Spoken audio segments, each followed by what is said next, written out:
Good afternoon and welcome everyone to the Nedbank Group 2025 annual results presentation. Our presentation today will start with an overview of the group's performance for the year, a reflection on the operating environment, and an update on some key strategic developments. I'm then going to hand over to Mfundo, our COO, who will provide an update on the progress we're making on our strategic execution, and Mike, our CFO, will follow with an analysis of the group's financial performance for the period. I'll then return to close the presentation with an update on the economic outlook, our guidance for 2026, and our prospects for the medium to long term.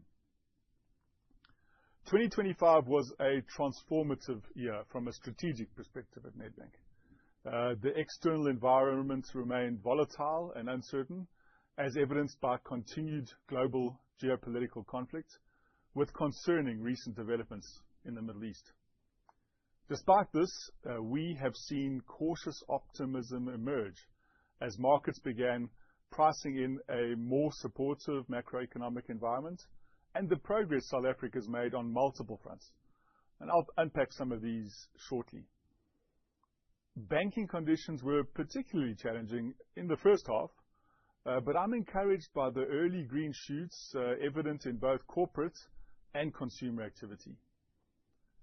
From a strategy perspective, we've made a number of bold and swift strategic decisions, including the group's strategic reorganization effective the 1st of July, acquiring iKhokha, and concluding the sale of our 21% shareholding in ETI.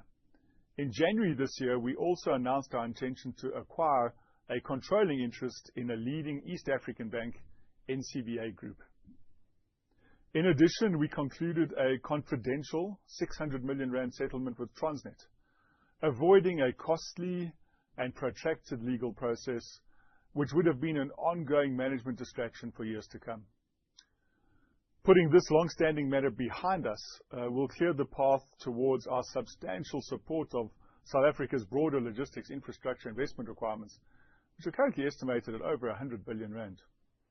The settlement represents a full and final closure of the matter, with neither party admitting fault. Pleasingly, we see momentum building as evidence in underlying growth across almost all our businesses and clusters, mostly in the second half. From a financial performance perspective, while our results for the year were slightly ahead of guidance, a 3% growth in diluted HEPS is not a satisfactory outcome for us.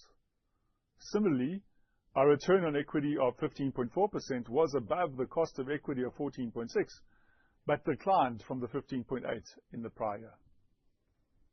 On the positive side, we maintained a strong balance sheet, declared a final dividend of 11.04 rand a share, completed a 2.4 billion rand share buyback program at attractive share price levels of around 229 rand per share, and we ended the year with a CET1 ratio of 12.9%. Reflecting a bit more on the operating environment, financial markets are buoyed with optimism, and we expect GDP growth to have increased by 1.4% from the 0.5% in 2024. Unlike this time last year, we believe that this optimism is not unfounded and is supported by evidence of an improving working relationship with the GNU, solid progress on structural reforms, stabilization of energy supply and transport networks, enhanced collaboration on public-private partnership initiatives, and continued fiscal discipline, as reflected in the recent South African budget. In addition, South Africa's removal from the FATF grey list and S&P's sovereign upgrade with a positive outlook, which is the first since 2009, also contributed to an improved investor sentiment. The outcomes are evident in the graphs on the left. South Africa's government long bond yields improved to their lowest levels in more than a decade, and CDS spreads narrowed back to investment grade levels, reflecting reduced sovereign risk perceptions. So the combination of all of these items translated into tangible foreign market flows and a stronger rand. Improved operating conditions were also evident in private sector loans and advances growth of 7.8%. On the consumer front, we have seen how higher levels of real disposable income low and steady inflation at around the newly clarified 3% target range, combined with 150 basis points lower interest rates, started to stimulate household credit demands towards the end of the year. On the corporate side, we have seen how the economic recovery, slightly higher levels of business confidence, higher fixed investment, and a low 2024 base resulted in corporate credit growth improving to above 10%.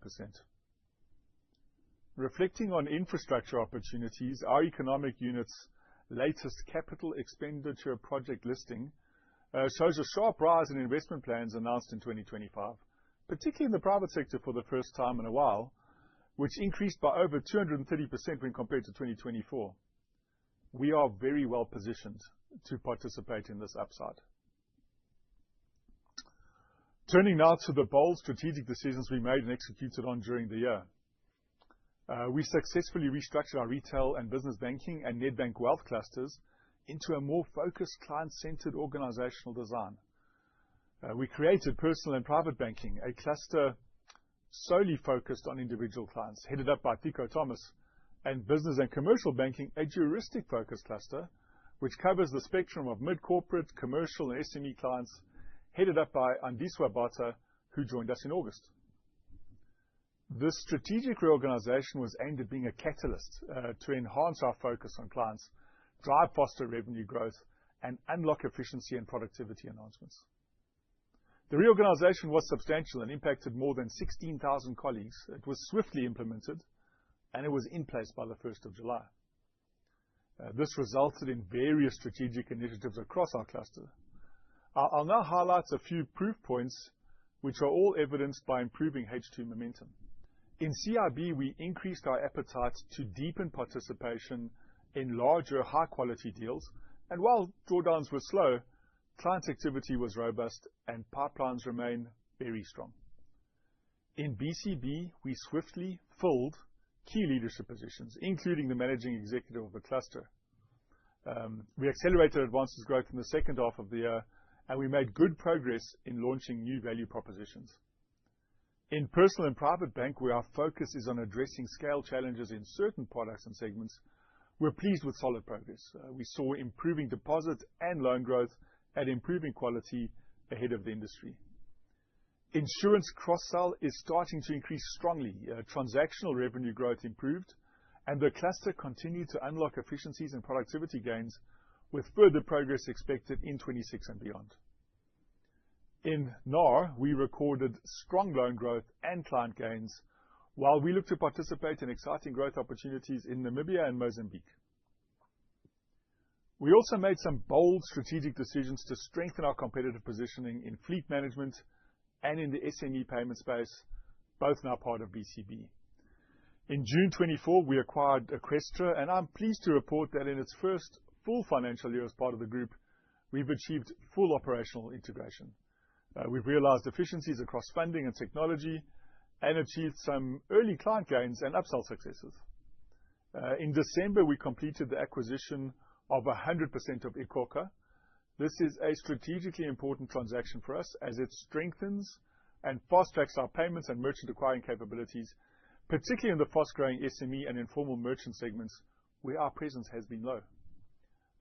Annually, Eqstra processes more than 20 billion rand in digital payments, and to date has distributed more than 3 billion rand in working capital into the SME sector through its more than 54,000 point-of-sale devices. Looking forward, we seek to grow the SME client base and cross-sell lending, banking, and payments, as well as business solutions.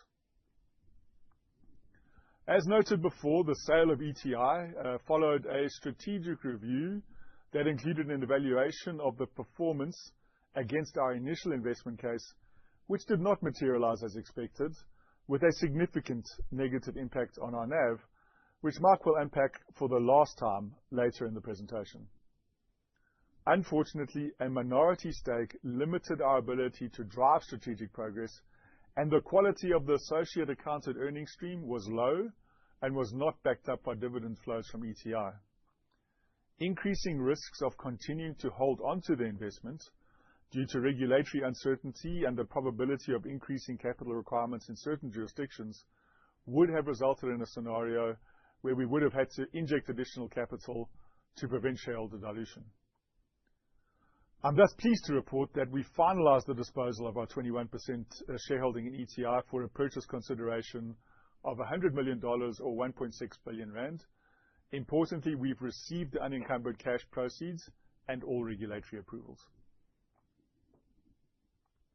In January, we announced our intention to make an offer to acquire approximately 66% of the issued share capital of NCBA Group, one of East Africa's leading financial services groups. The offer consists of the issuance of new Nedbank ordinary shares, which contributes 80% and 20% in cash, valuing the transaction at approximately 13.9 billion rand based on the Nedbank share price of 250 rand. In a recent positive development, on the 19th of February, we announced that we received exemption from the Kenyan Capital Markets Authority to make a mandatory offer to acquire 100% of NCBA shares. Upon successful completion, NCBA will become a subsidiary of Nedbank, while the remaining shareholding will continue to trade on the Nairobi Stock Exchange. The transaction remains subject to regulatory approvals and is expected to be concluded by the third quarter of 2026. Many of you will recall that on the back of our strategic refresh last year, we indicated that having disposed of the ETI investment, we would focus on Southern and Eastern Africa. We noted that, in particular, our home base of South Africa still presents significant opportunities to improve growth and returns, and that we saw further opportunities in Namibia and Mozambique. We also highlighted that we intended to enter East Africa either through acquisition or on a greenfields approach, playing primarily to our strength in CIB, particularly in structured finance, fixed income, currency trading, trade finance, and in sectors like energy and resources. I also indicated that quality entry points into the Kenyan banking sector were rare and hard to execute and may take time. We were thus very pleased to be able to execute a unique and compelling opportunity to acquire a leading bank with a great track record and an outstanding board and management team. The deal structure is also compelling as it keeps the majority of NCBA investors exposed to the combined Nedbank and NCBA business. Following the lessons learned from the disappointing ETI experience, we've ensured that all of those learnings have been applied to the NCBA acquisition. The strategic rationale for the deal is set out on this slide. At a high level, we see East Africa as a region of significant strategic importance to Nedbank, underpinned by strong macroeconomic fundamentals, a robust and predictable regulatory environment, and attractive growth potential. Secondly, NCBA is a top tier 1 bank, which has an attractive ROE, low cost income ratio, and is well capitalized with a strong track record of regular and consistent dividend distributions in cash. It's got a strong and well-established brand, extensive regional presence, more than 60 million clients, and expertise in areas such as digital banking. And lastly, the transaction will bring together two highly complementary organizations where Nedbank can benefit from NCBA's modern technology and digital platforms, positioning us to grow and diversify earnings, and NCBA will benefit from Nedbank's CIB expertise and our group's strong balance sheet.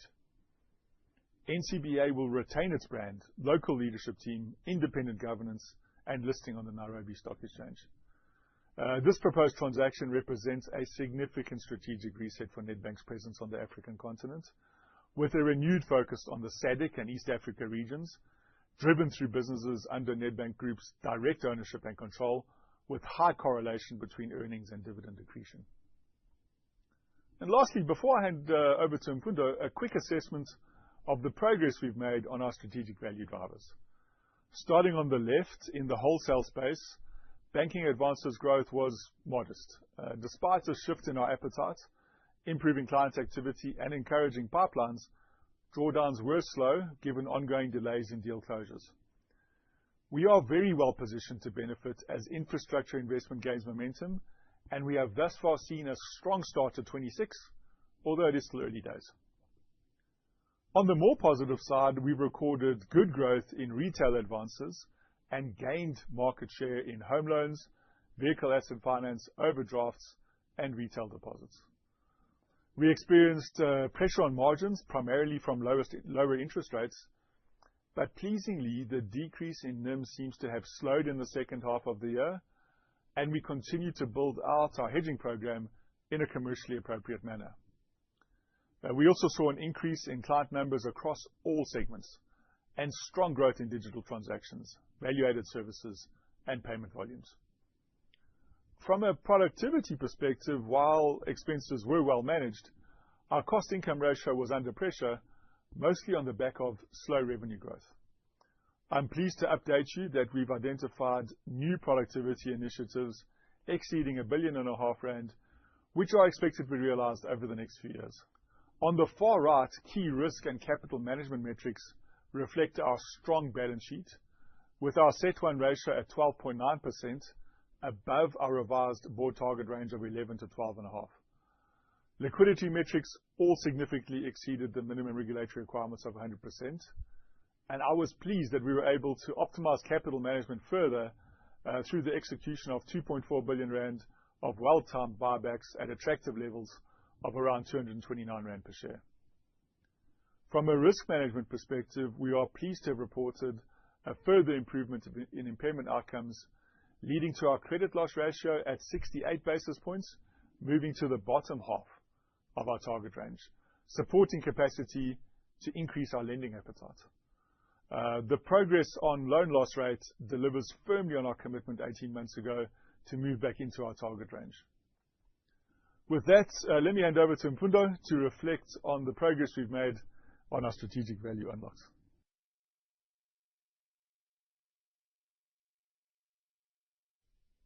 Thank you, Jason, and good afternoon, everyone. Starting with digital experience is our first key focus area. In 2025, digital activity and usage grew by double digits, as evident in the increases in app transaction volumes and values and active users. By the end of the year, 73% of all sales in PBB were on digital channels.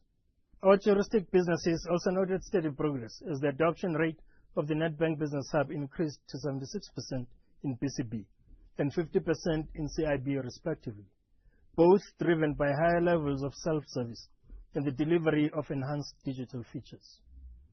Digital FX transactions increased to 75%, with NedFX expected to further enhance our digital capabilities. Our current focus is to leverage AI, machine learning, and robotics across the value chain, including credit decisioning, fraud analytics, digital marketing, and cross-sell, with our dedicated data and analytics capabilities as key enabler of digital growth and innovation. We also look to unlock productivity benefits linked to the seamless use of people and machines in the delivery of our services. To this end, we look forward to the launch of our new app that will deliver highly personalized and contextual experiences tailored to users' needs, and we expect average app logins per client per month, currently at 24.5, to increase further. From the perspective of client experience, we reported good outcomes across key metrics, but acknowledge that there is more to be done, particularly in enhancing digital experiences. In our consumer business, our Net Promoter Score improved to 77 and ranked number 2 among the large South African retail banks. In the small business services segment, we recorded the second highest level of NPS in 9 years. And in mid-corporate, the KPI research study noted that Nedbank achieved a client satisfaction score of 87, placing this new business division first in the SA peer group. In CIB, we achieved a client satisfaction outcome of 80%, in line with the global benchmark, and in Nedbank Africa regions, we achieved good outcomes in Mozambique and Zimbabwe. A key highlight of the period was the value of the Nedbank brand that increased by 24% to 20 billion rand and now ranks top 8 among all South African companies. As part of strategy execution, under strategic portfolio tilt, we are making good progress in building stronger client franchises and enhancing client primacy, which is central to growing revenues. Total group clients were up 7% and reached 8 million for the first time in the group's history. This was supported by 9% growth in both PBB to 7.5 million clients and NAR to over 430,000 clients. Main banked clients in PBB showed reasonable growth and cross-sell penetration improved to 2.02 products per client. Importantly, our Greenbacks Loyalty and Rewards program increased its client base by 19% to 2.1 million on the back of a more competitive loyalty and reward scheme. And for the Amex card users, an additional 100,000 merchants now accept our cards on their devices. Lastly, as shown on the far right, our market share in commercial banking segment improved to 24%. From a PA 900 perspective, we made good progress in key product lines. In the retail lending, we increased market share across home loans, vehicle finance and overdrafts as highlighted by the green arrows, but still fell short of our desired portfolio mix ambition. After historic market share losses in personal loans and credit cards, it was pleasing to see declines halted in the second half of 2025, and with appropriate risk management, we expect our performance to continue to improve over time. In our wholesale businesses, we were disappointed with market share losses in term loans as competition for scarce and good quality assets remained fierce. The closure of large transactions, particularly in energy and infrastructure, was delayed into 2026, and client repayments resulted in slower growth. In commercial mortgages, where we have a leading market position, we supported our clients, and the market share remains strong around 35%. Looking forward, CIB is well positioned for growth with strong pipelines that are weighted to low risk, including power, renewables, and infrastructure. While in BCB, advances are growing off a low base, driven by our sector-led expertise and new client value propositions. Retail deposits were up slightly, while commercial deposits decreased marginally. Going forward, we aim to gain further deposit market share with a heightened focus on transactional deposits. As part of our 2024 results, we outlined a number of transformational growth initiatives designed to leverage our strong foundation and core capabilities to unlock new revenue streams and drive cost optimization. Today, I will not cover all of them, but focus on the progress we have made on payments and insurance. With regard to payments modernization, as shown on the left-hand side, we recognize the enormous potential of digitizing small, fast payments instead of using cash, which has become very expensive to manage. In 2025, we recorded 183% growth in PayShop revenues and very strong growth across contactless payments, value-added services, e-commerce, and money app payments when compared to a 6% decline in cash withdrawals. With regard to insurance, as shown on the right-hand side, the opportunity to grow and cross-sell traditional bancassurance and new solutions such as MyCover Suite into the Nedbank client base is accelerating, enabled by the organizational restructure. Insurance offerings are being integrated into client journeys at points of need and provide clients with data-driven, personalized offers through enhanced digital experiences.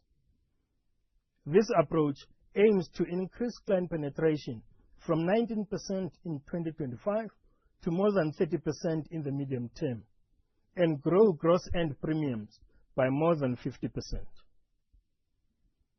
Early signs are evident in the strong growth in earned premiums across the MyCover Funeral, personal lines, and life product lines, and the increases in credit product penetration in card and overdrafts, with home loans and vehicle finance enhancements planned for 2026.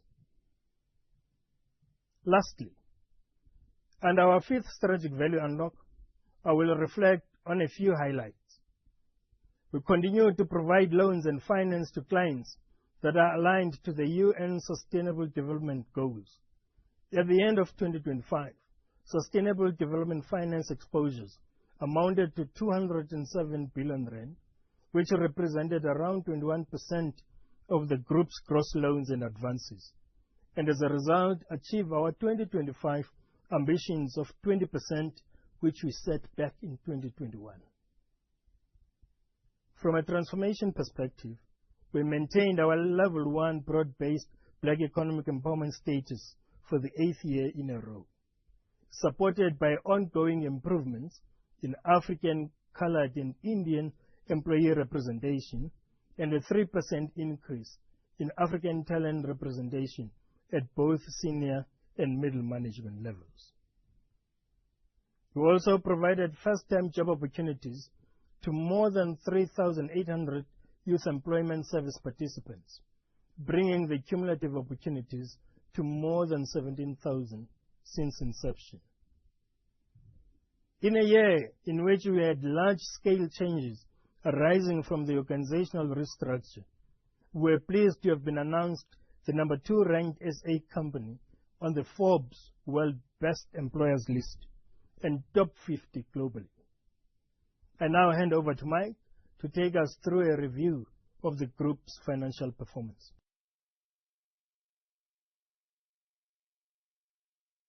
Thank you, Mfundu, and good afternoon. Our financial performance for the 2025 year was muted, although slightly ahead of guidance we provided at our pre-close meeting in December and market consensus of an expected decline. Headline earnings increased by 2%, DHEPS by a slightly faster 3% due to buybacks, and our ROE was softer at 15.4%, although ahead of cost of equity of 14.6%. Excluding the once-off 600 million rand Transnet settlement, headline earnings increased by 4%, DHEPS up by 5%, and ROE at 15.8% was similar to 2024.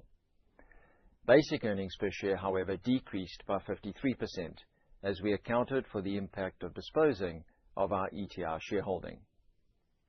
From a balance sheet perspective, gross banking advances growth was modest at 6%, while deposit balances grew strongly at 11%.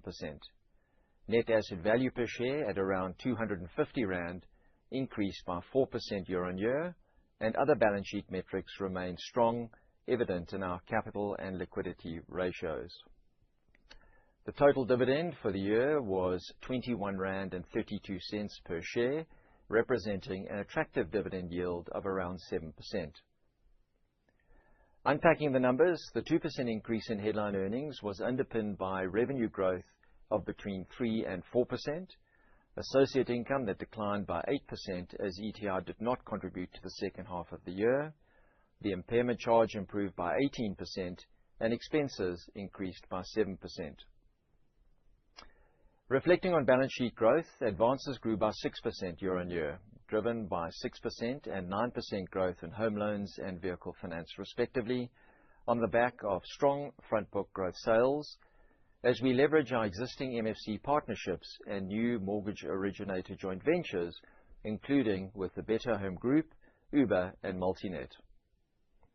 Modest growth in personal loans of 2% was the outcome of deliberate historic actions taken to de-risk the book, together with the impact of a change in the write-off policy implemented during 2024.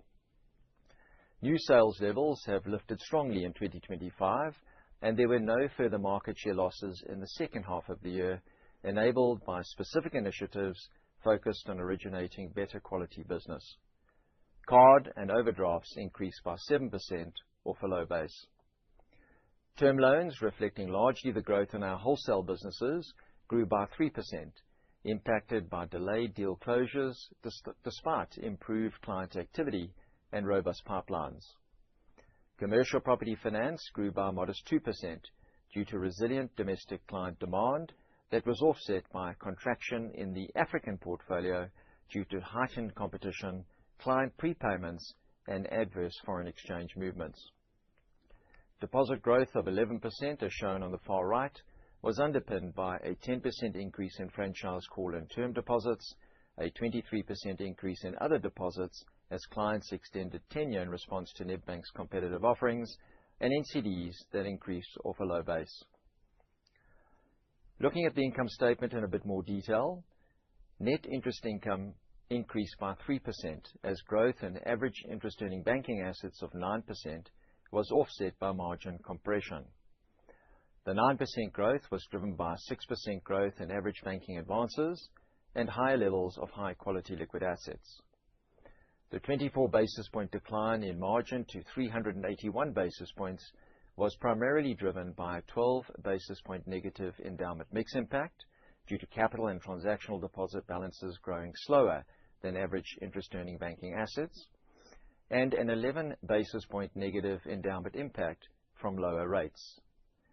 The impact of asset mix changes as well as asset and liability pricing pressures reduced margin further by 8 basis points. Pleasingly, the rate of the decline in margin slowed in the second half of the year when compared to the first half. From an interest rate sensitivity perspective, a 1% change in interest rates impacts NII by approximately 1.5 billion rand. To date, we have implemented approximately 38% of our endowment hedge, as progress depends on interest rate levels. This has reduced our sensitivity from around 18 basis points in 2021 to around 13 basis points when expressed on average interest-earning banking assets. Non-interest revenue growth was 4%, in line with the guidance we provided during the group's pre-close update of below mid-single digits. Commission and fees increased by 6%, supported by Eqstra that was in for a full 12 months in 2025. Within PPB, we were pleased with transactional NII growth of 8% as our consumer banking business, reflecting good progress in strengthening the franchise and strong growth in value-added services of 36%. Growth in CIB was restrained by delayed deal flow moving to 2026 and a high prior year base. Trading and fair value income decreased by a combined 6%, including a 1% increase in markets. Trading income increased by 10%, driven by strong growth in forex and debt securities, offset by slower equity trading income, while fair value income declined. Insurance income increased by 5% due to an improved non-life claims experience and strong growth in premiums and policies within the MyCover suite, as Mfundo highlighted earlier. This was partially offset by sizable positive actuarial basis changes in the prior period, and when excluding the base effect, insurance income increased by 11%. Turning to impairments, the group's impairment charge decreased by 18%, and the credit loss ratio improved to 68 basis points, which was better than we had expected. The improvement was primarily the outcome of decisive risk management actions and an improved macroeconomic environment. At a cluster level, CIB reported a recovery of 718 million rand and a credit loss ratio at negative 17 basis points, primarily the result of successful workouts and de-risking strategies that resulted in provision releases given the decline in Stage 2 and Stage 3 exposures. The BCB credit loss ratio decreased to 21 basis points, to well below its through-the-cycle target range of 50 to 70 basis points. The decline was driven by an outstanding performance in recoveries and collections. PPB's credit loss ratio decreased to 163 basis points from 176 basis points in the prior year, within its through-the-cycle target range of 130 to 190 basis points as a result of ongoing credit risk and collections initiatives and better quality front book origination. Home loans and vehicle finance reported improvements, while credit card impairments increased off a low prior year base, and the personal loan credit loss ratio remains elevated, although improving from the first half of the year through better front book origination. Nedbank Africa Regions reported a credit loss ratio of 89 basis points, back to within its through-the-cycle target range of 85 to 120 basis points, driven largely by lower impairments due to improved recoveries and stronger asset growth. Within gross loans and advances, Stage 1 loans increased by 10%, while Stage 2 and Stage 3 loans reduced by 5% and 2% respectively. As a result, the group's total ECL coverage at 2.96% decreased from 3.32%, mainly driven by the decline in Stage 2 and Stage 3 loans. Shifting our focus to costs, underlying expense growth was 5%. An 8% increase in salaries, wages, and other employee costs reflect the impacts of average annual salary increases of 6% and the additional Eqstra staff costs not fully in the base. Incentives decreased by 2%, aligned with profitability metrics and vesting probabilities relating to corporate performance targets. Computer processing costs increased by 5%, driven by ongoing investments in digital data and cloud solutions, as well as higher digital volumes, partially offset by negative growth in the amortization of intangible assets. Fees, insurance, accommodation, and marketing were all well managed, increasing by a combined 3%, while the large increase in other operating expenses was due to the inclusion of the Transnet settlement. Turning now to the disposal of our historic ETI associate investment, the graph unpacks the ETI lifetime outcome from the date of the original investment to the date of sale. We show on this slide the on-sale accounting treatment, where 8.6 billion rand is crystallized through the income statement as a non-headline earnings item.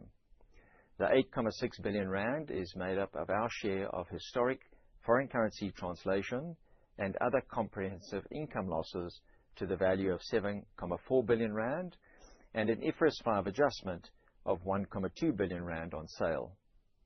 The sale proceeds of 1.6 billion rand represent the $100 million sales price, less transaction costs, converted at the 17 December Rand-US dollar exchange rate.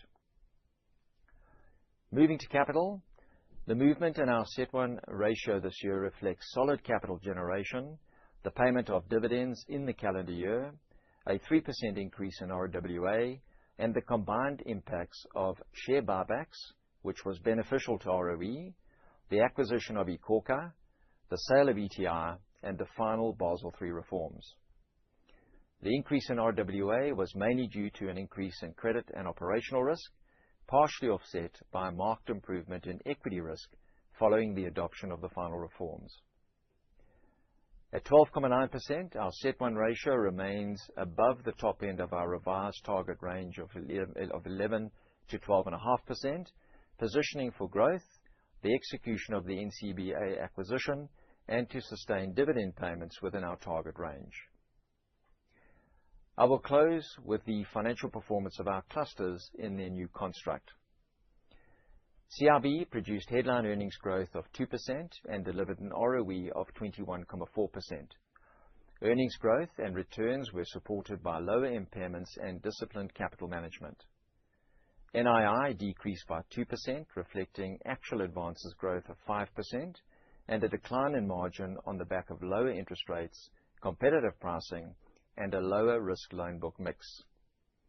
NIR decreased by 2% due to negative fair value adjustments and lower commission and fees, given a high 2024 base, and deals delayed into 2026 despite solid underlying activity. Trading income and equity investment income, on the other hand, were up strongly, and underlying operating expenses were well managed. The cluster is well placed for future growth, given its skills, expertise, and strong pipelines. Headline earnings in our new cluster, Business and Commercial Banking, decreased by 7%, delivering an ROE of 20.8%. NII decreased by 1%, given a slight decline in advances and lower margin on the back of rate cuts. NIR increased by 13%, including the full year impact of Eqstra. and underlying NIR growth was driven by higher card acceptance and commercial issuing volumes, as well as growth in value-added services. Expenses increased by 12%, but by only 8% when adjusting for Eqstra.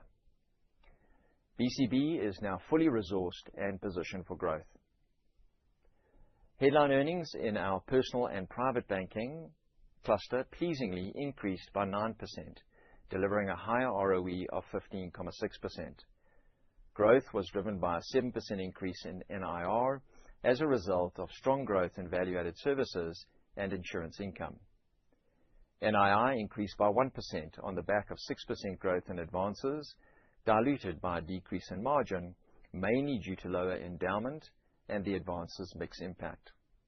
Expenses were very well managed and increased by only 4%.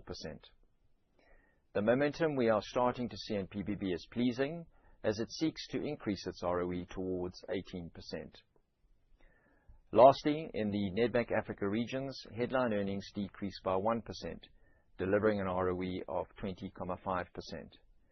The earnings decline was mainly due to the sale of ETI that resulted in no associate income reported in the second half. Headline earnings in our SADC operations increased by 15%, but its ROE remains low at 9%, which remains a focus. Thank you. I'll now hand back to Jason.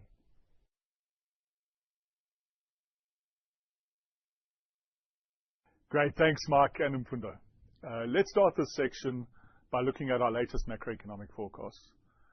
We expect banking conditions to improve further in the coming years, as South Africa's GDP for 2026 to 2028 is around 1.5 to 1.8%. Inflation should remain around the Reserve Bank's target of 3% due to a stable rand, low global oil prices, lower inflation expectations, and fewer supply-side challenges. It's actually too early to call out any changes in this guidance based on recent events in the Middle East. After a cumulative 150 basis points cut in interest rates, including the 25 basis points in November, interest rates are currently forecast to reduce by a further 50 basis points.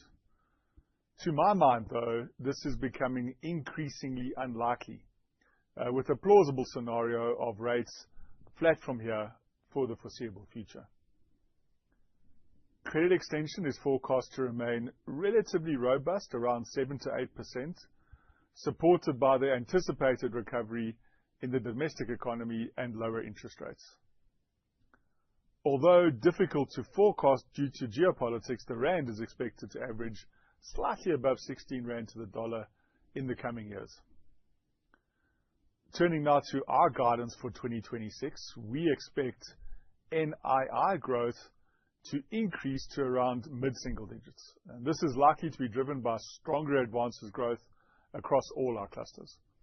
Our NIM is expected to contract slightly, given the ongoing impact of lower interest rates. Our credit loss ratio is expected to be around the mid-70 basis points, which is below the midpoint of our through-the-cycle target range, as impairments in CIB and BCB normalize off a very low 2025 base, and PPB will continue to see an improvement in its credit loss ratio. NIR growth is expected to grow at upper single digits, driven by the execution of various growth initiatives across all our clusters. Associate income from ETI will not recur in 26 or beyond. Expenses are expected to be below mid-single digits as our focus on cost management continues. On capital, we expect to operate within our revised board-approved target range of 11 to 12.5% by the end of this year. Dividends subject to board approval will be declared within our target range of 1.75 to 2.25 times cover. So I'm even more excited today about the group's growth prospects in the medium term than I was a year ago. And this is given our strategic focus and execution that we saw in 2025, which won't necessarily offset the discontinuance of the contribution from ETI in 2026, but will do so from 2027. Tailwinds in 2026 will come from an improving macroeconomic environment, strong underlying business momentum, as we highlighted in our presentation today, the benefits from the organizational restructure, and the one-off Transnet settlement that is now in the base. We do, however, face some headwinds. These include endowment pressure from lower interest rates, wholesale impairments normalizing off a low base, and no further earnings contribution from ETI. These impacts will be more material in our interim results, given that we had a final 927 million rand contribution from ETI in the first half of 2025. Notwithstanding all of this, the focus for 2026 remains on delivering an ROE above 15%, heading towards 2025 levels, and improving our cost-income ratio. In the medium term, we firstly see benefits from a more constructive macroeconomic environment, including us being well-positioned to capitalize on large energy and infrastructure finance opportunities, stronger retail credit growth, and a low but more stable interest rate backdrop with low inflation, particularly from an endowment perspective. Our transform initiatives are starting to scale, and we should see more meaningful contributions from insurance, payments, and other vectors, as well as ongoing market share gains in lending and deposits. I'm particularly encouraged by our various productivity initiatives, which I mentioned earlier, including AI projects, which in combination will improve our cost-income ratio. We also expect to unlock synergies from our Eqstra and iKhokha acquisitions, while NCBA is expected to contribute once the transaction's finalized. From a capital perspective, we remain committed to be flexible in the management of capital and being good stewards of capital, as we demonstrated in 2025. Overall, these initiatives, along with underlying momentum, underpin our confidence in progressing to our medium-term targets of an ROE of 17% and a cost-income ratio of 54%. Thanks very much for listening, and we'll now proceed to your questions and answers.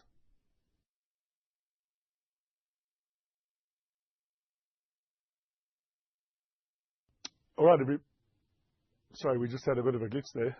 All right, everybody, I'm going to play point here and coordinate our responses to your various questions. It probably makes sense for us to firstly take any questions on the telephone. So, operator, if you could advise those on the telephone to put their questions to us now. Of course. For those on the conference, if you would like to ask a question, please press star and then 1 now.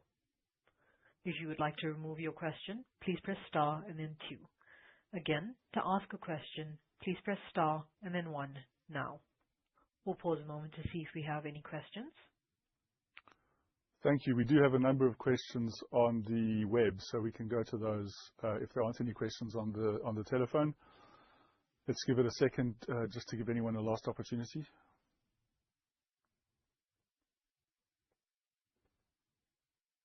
There are no questions on the conference, sir. Thank you so much. All right, folks, so if we move to the questions coming through the web, I'll read them out in verbatim, and then we'll deal with answering them together, myself, Mark, and Mfunda. First question's from Baron Nkomo from JP Morgan. There's a two-part question here. First one is how are recent developments in the Middle East impacting the group's short-term outlook? Baron, I think it's premature for us to revise anything at this point, to be honest, even our short-term outlook.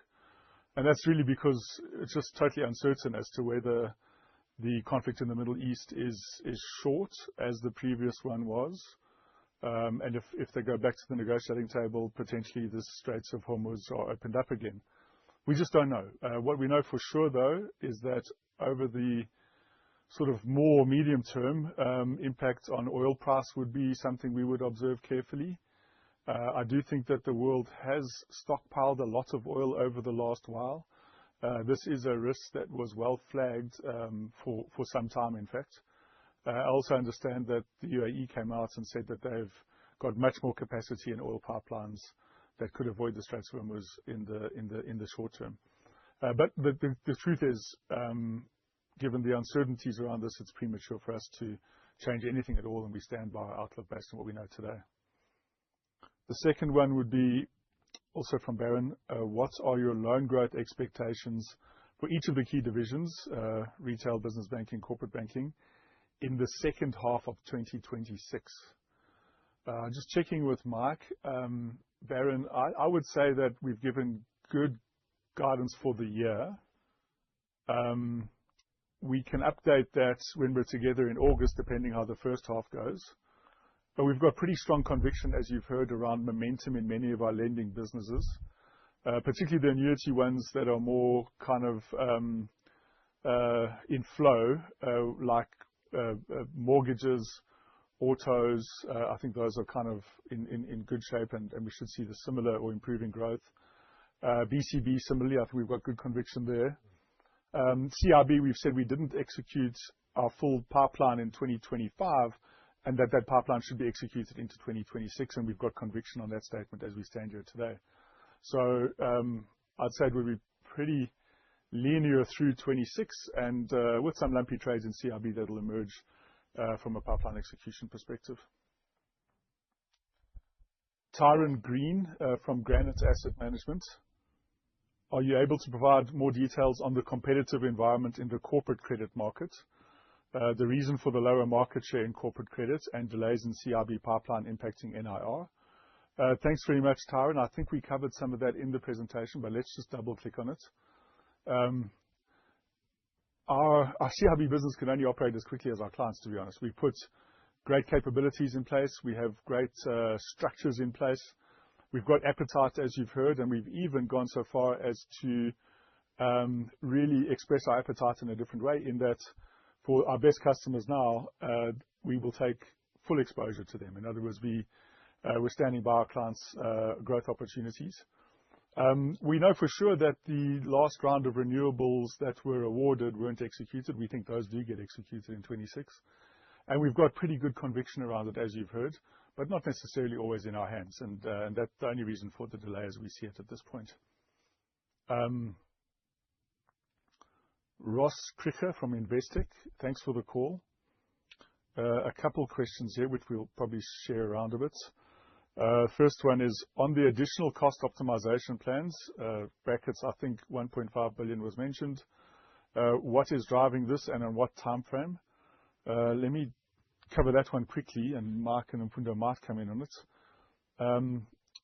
Ross, you'll recall that the company ran a very effective TOM program. I think that took 6-7 billion rands of cost out of the organization. What we talk about now is a project that deals with productivity. So in other words, ensuring that we have the most efficient organizational design to serve clients, minimizing any duplications between our enablement functions and our businesses, and ensuring that our technology enablement delivers. In the technology enablement part, we're looking at, we've got a lot of use cases, and Mfundo covered some of those, in AI to enhance colleagues' productivity. So in other words, a loan officer and the number of loan applications they can deal with at any particular time period should be accelerated through AI. And that's where that quantification comes from. That is a medium-term aspiration, so we'll deliver that over 3 years.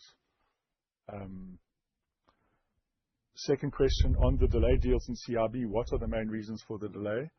And what is the risk those deals don't happen at all? Ross, to be fair, I think we've covered that. I just want to see if Mark or Mfundo want to add anything. I do think we've covered it. Third question on home loan origination proportion going through own channels reduced to 35%. Could you share more details around the strategy and the trade-offs at play? Ross, I think 18 months ago, thereabouts, we were very clear as part of our strategic refresh that we intended to widen our scope of origination and bring in originators. And we've done that very successfully. And I think that's seen the largest part of the growth in flow coming from the mortgage business. So that's clearly been strategic, and I think we're executing it well. Next one's Harry Berta from Bank of America. How should we think about CLR in the medium-term targets?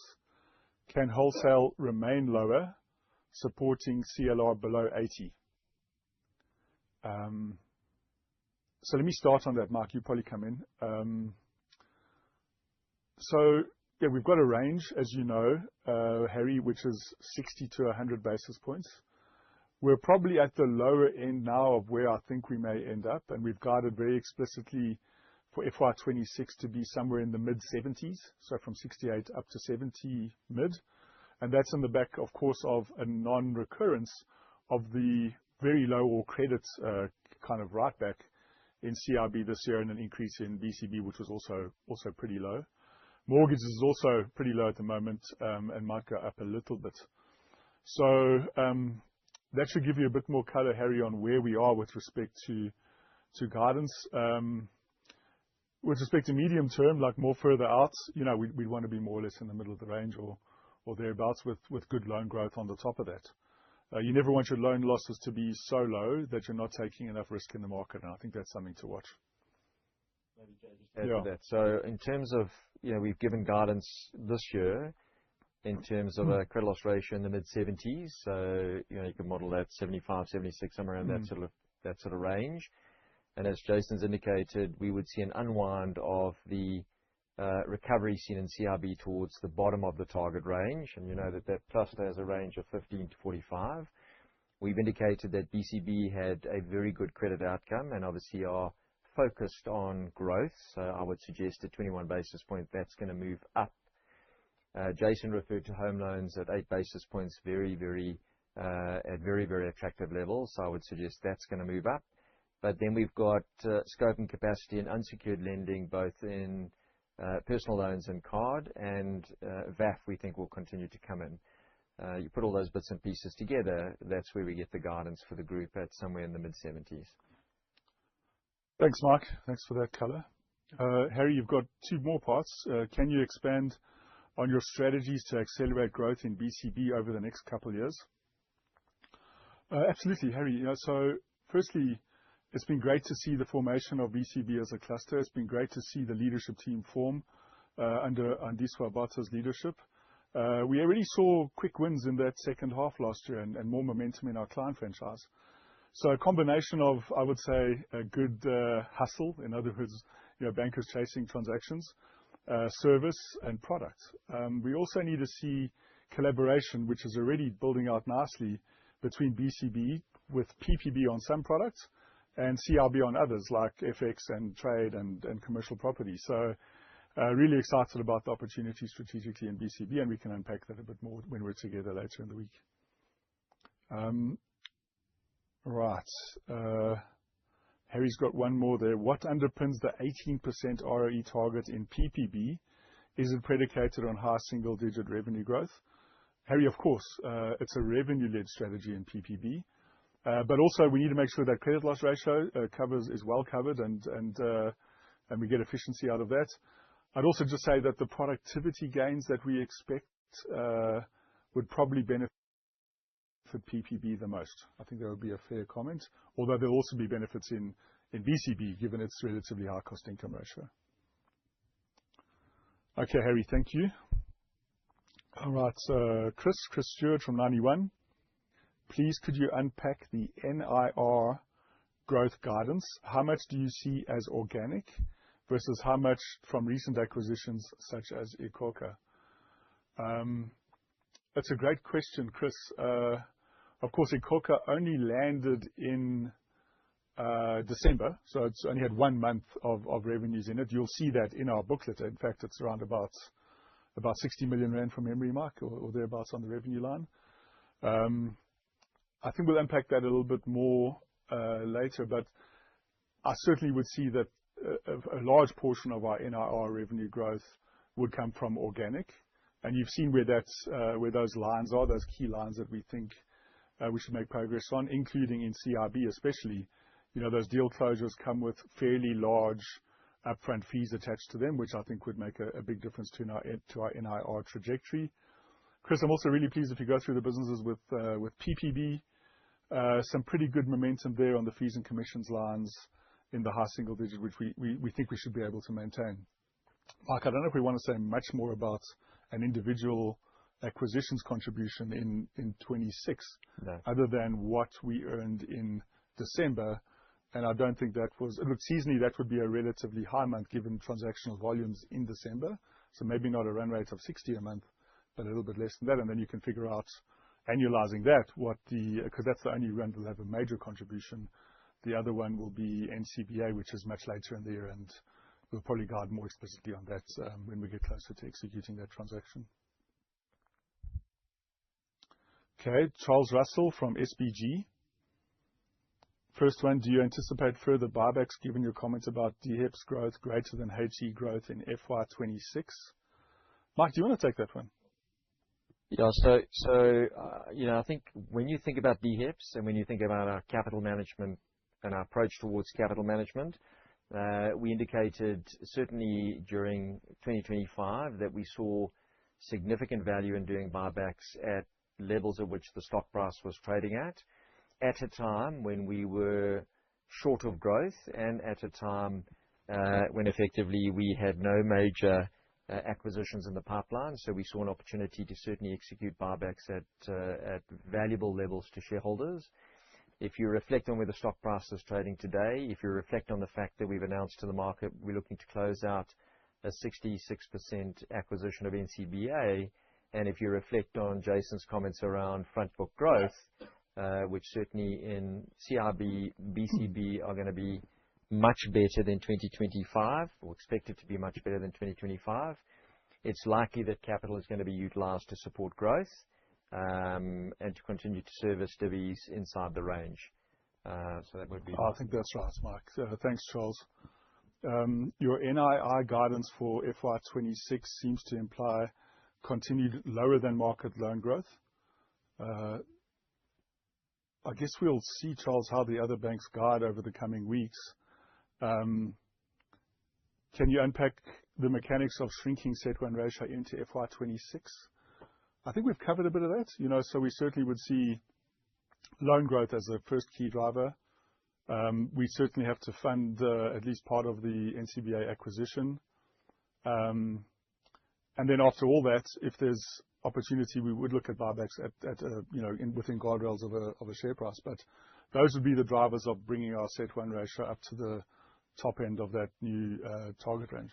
Maybe just to one other is that D2 comes into effect 1 January 2026, and that itself takes about 27 basis points off the CET1 ratio. So you've got, to Jason's point, you've got NCBA coming in, you've got D2 coming in, you've got an expectation of stronger growth, and hence our guidance or expectations around CET1. But once again, Charles, our commitment to shareholders would be to be good stewards of capital, and we would use those levers appropriately. Okay, now we've got a question from a colleague at Nedbank, Heathcliff. Are there any plans around internal structure to deal with inefficiencies such as market offsetting in different CIB area to markets? I suggest, Heathcliff, we'll take that up with you internally. I wouldn't suggest that that's a question I can answer here today. Simon Nellis from Citibank. Do you intend to execute further buybacks this year? Simon, I think we've covered that extensively now. So I'm going to assume that one's answered. We move on to James Stark from RMB Morgan Stanley. Regarding your home loans distribution strategy, with only 35% of origination coming through own channels, down from 42%, please can you give some color on a few things? How the economics and asset quality characteristics compare between your own channel and mortgage originator channel? And how do you secure a position in the MO channel relative to other banks? Well, I'll start off with that one.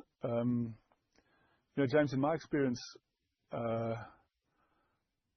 diversified portfolio that originates both from own channels and mortgage originators takes you well through cycles. I think what mortgage originators prize the most is consistency of appetite. So in other words, it gets very difficult for them to do their business if banks are in and out of appetite with them. So I think consistency of appetite is very important, and they will see that from us. I think it's also important that as we build out these partnerships, they are kind of long-term partnerships with sharing of economics right down to the bottom line, including sharing of good credits and not so good credits. In other words, that loan loss is important to both parties. I think that would be the main part of the answer, Mike. I don't know if you want to add anything to it. You heard me in my slot refer to the partnerships or JVs with the Betafon Group, Uber and Multinet. I mean, obviously, the adverse implications of that is obviously it costs us something to be in those JVs. But certainly when looking at the quality of the front book and the residual economics in the deal, they are favorable joint ventures to the organization. Yeah, I agree, Mark. And James, the last point I'd make around, the mortgage originators is simply that, we really have a long-term view of how to work with them, and those relationships are being built out carefully. Simon Nellis from Citibank. What, if any, earnings accretion do you expect from the NCBA transaction? What is the magnitude of any synergies from the transaction you expect? And last, what is the capital impact of the transaction? So Simon, I think with respect to how the transaction is progressing, firstly, we announced a week ago that we obtained Capital Markets Authority exemption. So, and we're busy now with processes of applications to the Central Bank of Kenya, for instance, and the SARB. So we only expect to execute the transaction in the third quarter. As we get closer to that, the economics, I think, will firm up a bit more. And at that point, we'll be able to say a lot more around quantifying some of these magnitudes that you're looking for. But certainly, strategically, we're very excited about the opportunity of bringing these two companies together. We certainly think that there are things that Nedbank can add to NCBA, and there's things that NCBA can add to Nedbank. So we do see synergies as part of the game plan. Mark, do you want to cover the capital impact? Yeah. So Simon, the best estimate at the moment is based on assumption is that the deal will take 40 basis points out of the CET1 ratio. And obviously there are a few moving parts in that, but you could model 30 to 40 basis points. Thanks, Mark. James is coming back in. And James, there was one other point I just wanted to make to you on the mortgage originators, which really deals with turnaround times. I covered the part around consistency of appetite. But, one thing we had to invest in significantly in Nedbank was our turnaround times of approving applications. And you need to get to the good credit quickly and first. And I think that's another reason why that channel's grown quite nicely for us. With respect to your final question, James, does the FY26 guidance include NCBA from Q3? Not at the moment, James. We haven't put that in our thinking for what we guided today. We will update you as we get closer to Q3 on that. I'm just going to refresh one last time before we move to close. So if anyone has a final question, please put it in now. Otherwise, I think we can move to closing this session. We look forward to seeing most of you in the coming days as we engage in person on today's presentation. Thank you very much.